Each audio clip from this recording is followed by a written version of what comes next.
Today, we have the privilege of speaking with esteemed speaker, consultant, and professor, Terri Givens, Dr. Terri Givens. Terri, thank you so much for joining us on Future of XYZ. It's really my pleasure to be here with you. So I'm really excited because we're going to talk about the future of empathy.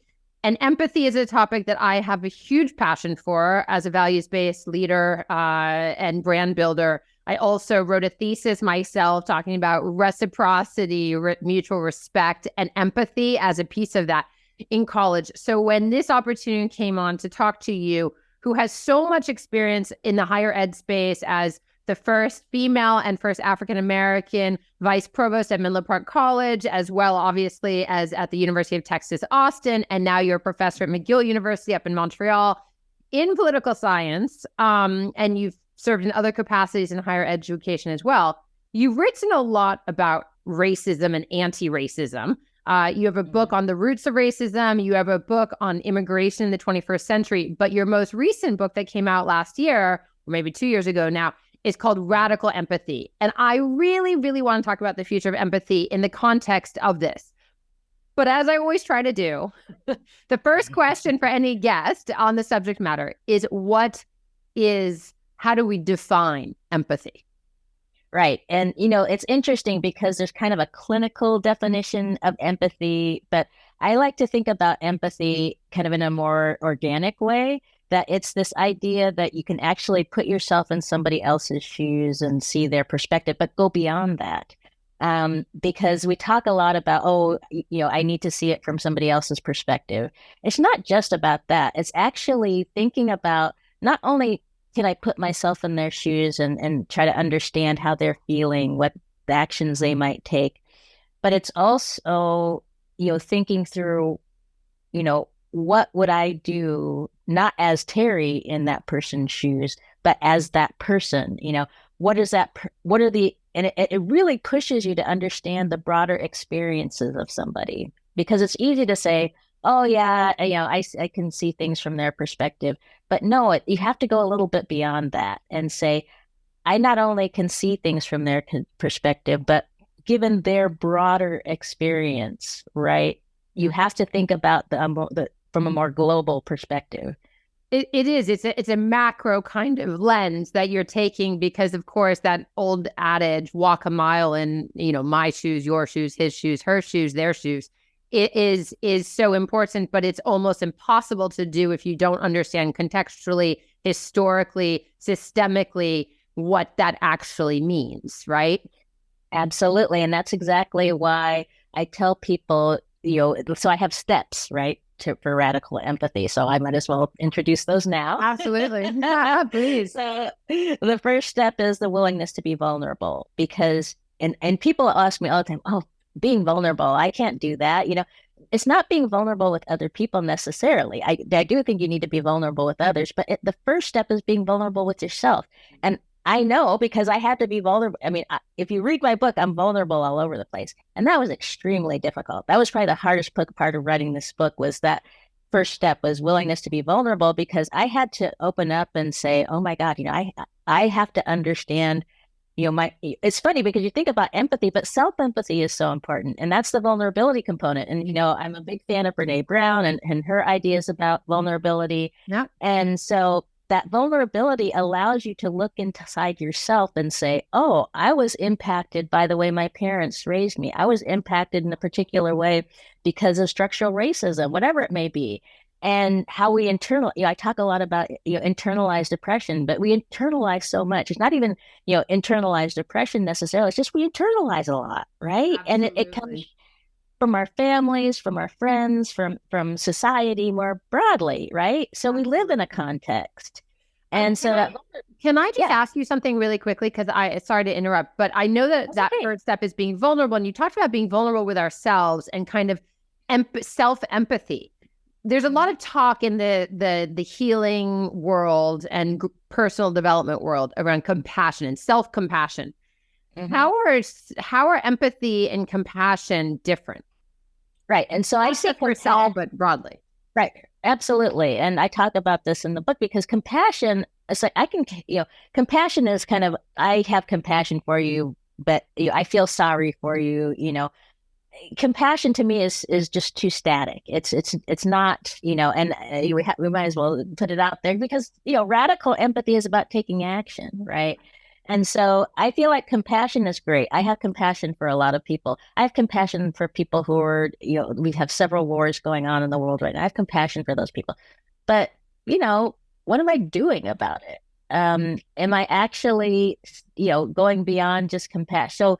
So, there's a huge overlap between empathy and compassion, but I see empathy going further, right? I'm not just feeling sorry for somebody. I'm actually trying to understand how they're being, like, what would it be like to be in that situation where somebody doesn't have access to water? And what can I do about it? And so the radical component of radical empathy is taking action. Yeah. Doing something, it may be, as simple as making a donation to the Red Cross, but it could be as much as, going into a nearby community and saying, how can I help you guys get fresh water? Yeah. I love that. It's tied to action. I think given what your background is, professional background and educational background specifically, there is this very, I think, developed understanding how important empathy is to healthy human relationships and being able to grow and develop as a human, which is, of course, what education is all about. Higher education is all about. As we look at this, kind of not just experiencing their point of view, we talk about the macro and understanding. I mean, what is the role of empathy in kind of the state of the world that we live in today, which is so divisive and chaotic, and as you said, multiple wars and climate crises and various other debt crises and various other things happening? What is the state of empathy, and how important is it for a healthy, functioning society? Well, part of the reason I wrote this book is I see these divides developing, both from a political perspective, but more broadly. I mean, basic things like, understanding that climate change impacts all of us, not just one group or another, right? And so, the subtitle to the book, Radical Empathy, Finding a Path to Bridging Racial Divides. But I think it goes beyond, if I could redo it, I would say just finding a path to bridging divides, period. Because, I focus on the racial component because that's my life experience as well as my research.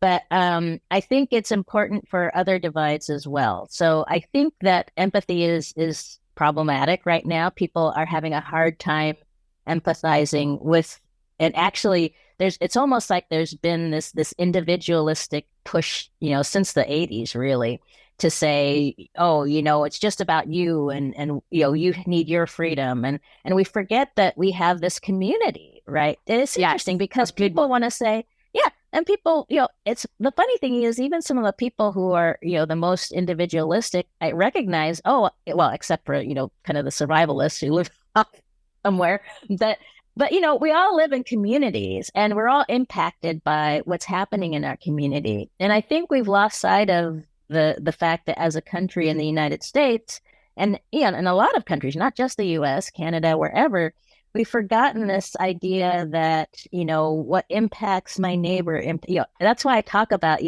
the do unto others aspect of it. Absolutely. Why wouldn't I do unto others? And because we all are impacted and we forget that. And so I was hoping to write something that would come at it from a perspective of somebody who started by looking at myself, right? And not just somebody saying, oh, you need to do that. No, I needed to do it first. Yeah. Right?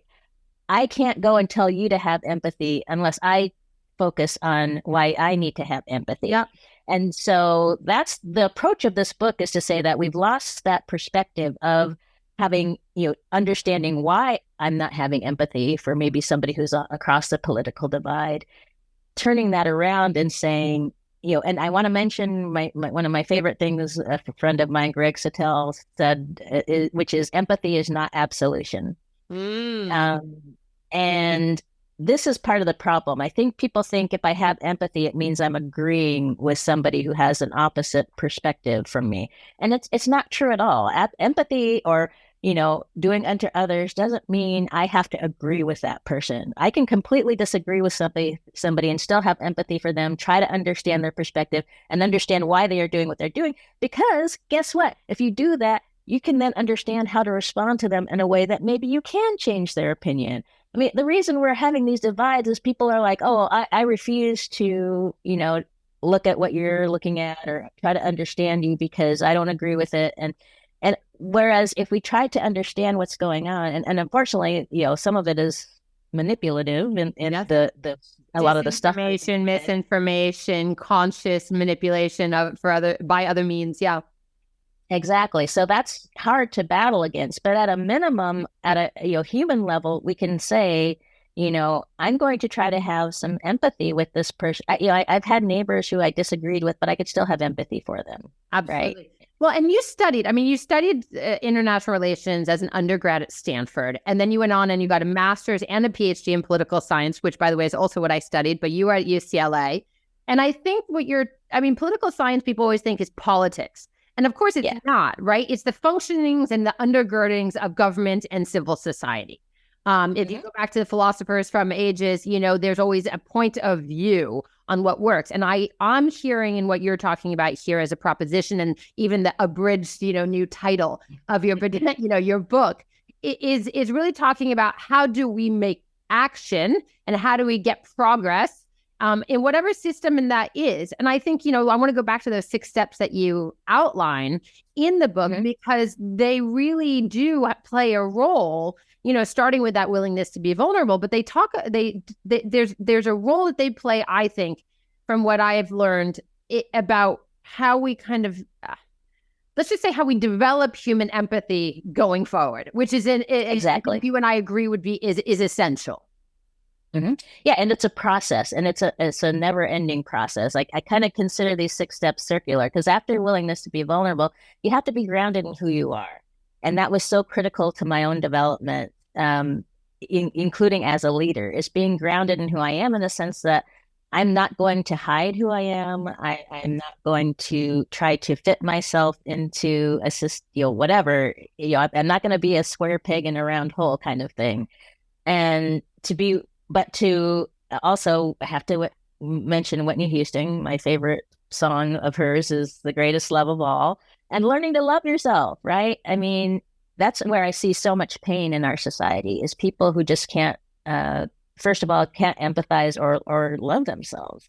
And people think, oh, you're just full of yourself if you love yourself. It's like, no, that's not it at all. It's like, how can you love somebody else if you don't love yourself and you don't see your own humanity? Right. So that's a huge component of it. And then being open to the experiences of others. Right. So I feel like you have to get through those first steps before you can be open to the experiences of others. And that's so critical as a leader, as somebody, as a teacher, as somebody who is working with anybody. Right. You have to be open to other people's experiences, but also from the perspective of I'm accepting of myself, so I'm going to be accepting of you. And then we go on to practicing empathy.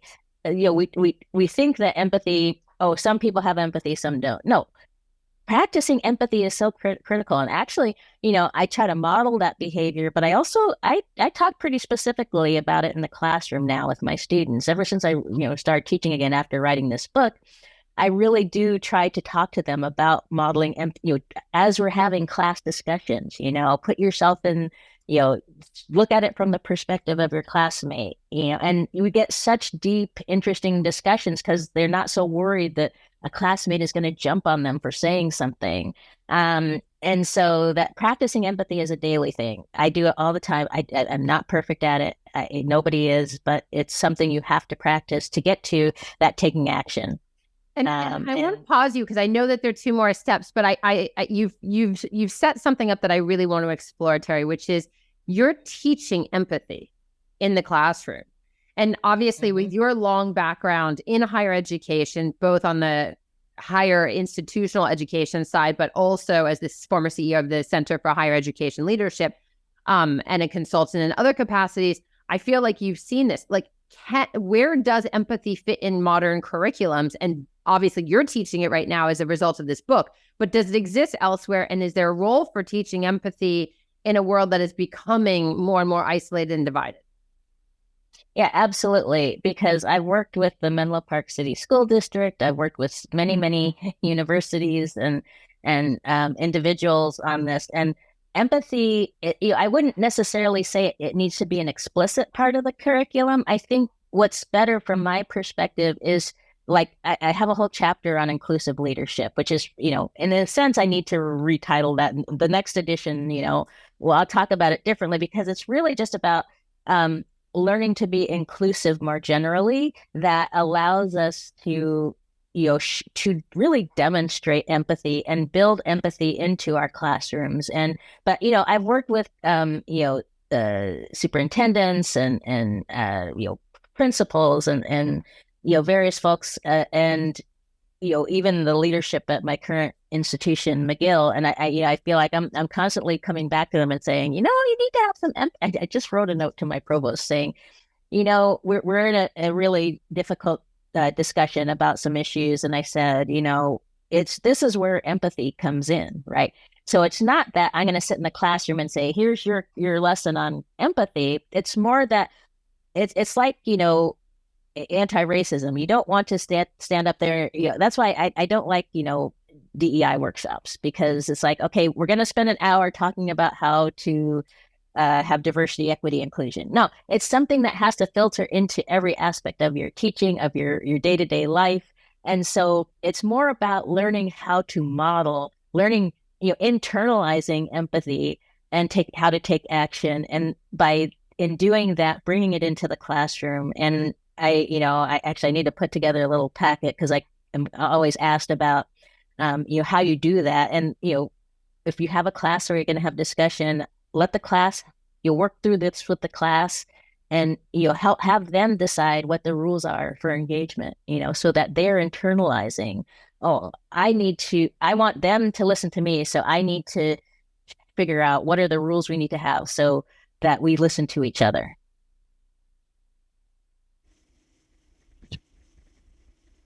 Sorry, it comes back to what I think where my head was when I was, 21 years old, which is about, it was like self versus capital O other was the title of the thesis, which was all about, how do you overcome the fact that we are all individuals?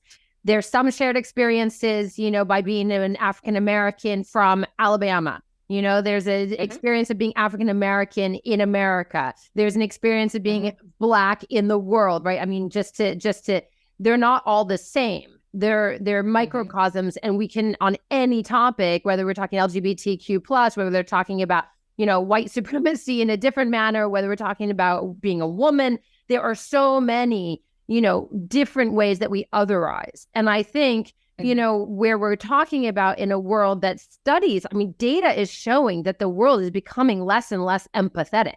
Actually, legitimately, which is kind of crazy. And also science shows that humans tend to be more empathetic towards people who look like them, behave like them, are from there.